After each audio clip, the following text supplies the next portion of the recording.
What's going on, guys? In today's video, I really want to talk about, does prayer actually benefit you, right? Now, a lot of people, especially very devoted Christians, their first knee-jerk reaction is to say, yes, of course, prayer helps you. Like, anybody who doesn't think so is a liar, and it's from the devil, and you gotta wash your brain with the scriptures and blah blah blah.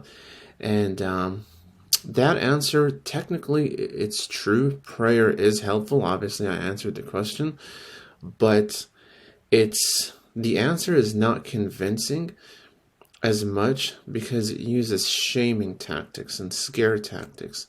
And oftentimes, scare tactics, for the most part, don't accomplish anything in the long run, right? So in order for you to understand how prayer benefits you in your relationship with God and in life in general, in order for you to really understand it and to apply it in your life, you have to understand how it's beneficial, right? And that's where the tools of social science come in and are extremely useful. Prayer has been shown to increase blood flow in the prefrontal cortex. So where's the prefrontal cortex, you might be asking? It is right here, right? This area that is in the front of your head is called the prefrontal cortex.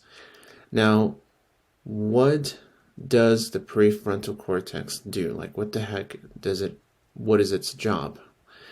Well, besides just thinking, because that's what your brain does, it is responsible for executive functions.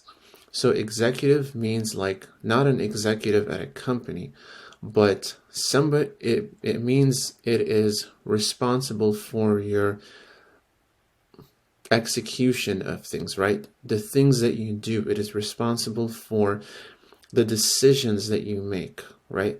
Whether it's decisions in terms of thinking or in terms of doing and feeling, right? And so prayer has been shown to increase the blood flow in that area. And when there's more blood flow in that area, you tend to be calmer, you tend to be more rational, you tend to be less impulsive, less angry, less prone to a lot of negative emotions like anxiety and depression, because it has been shown that people who suffer from anxiety and depression have a either smaller or less blood flow in the prefrontal cortex. And so a lot of times when patients go to a therapist and for their anxiety and depression problems, what they're doing is, without even realizing it, is they are exercising their prefrontal cortex muscles. And the more that area is developed, the less anxious and depressed you become. Right? Now, that's excluding the possibility that there are other genetic factors involved in your illness, like an autoimmune disease or a very overly hypersensitive nervous system, or some underlying condition that causes you to have these negative emotions or to hyperactivate your nervous system.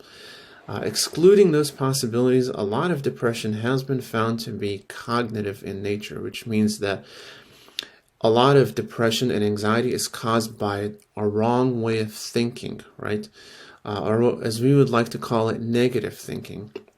That's where prayer comes in.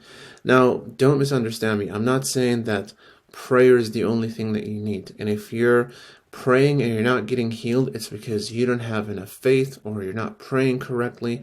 That is not what I'm saying.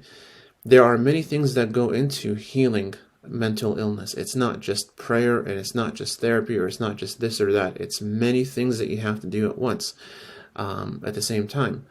Because the more tools you have in your toolbox, the better chance you have of healing, right? Now, prayer, engaging in, prayerful activity, what it does is it stimulates that part of your brain and it makes it develop more and more, and it causes the blood to flow there because you're intentionally concentrating on something, right? So prayer forces you to concentrate on God, and that eliminates the distractions of the negativity that causes your your painful emotions. And so, basically, that is the benefit of prayer: is it causes you to be calmer, causes you to be more rational, to be less impulsive, and to have more control over your emotions, and even to cut out a lot of the addictions. Because it has been shown that people who pray more tend to have less addictions, and their addictions are less severe than people who are not as likely to pray or who don't pray at all.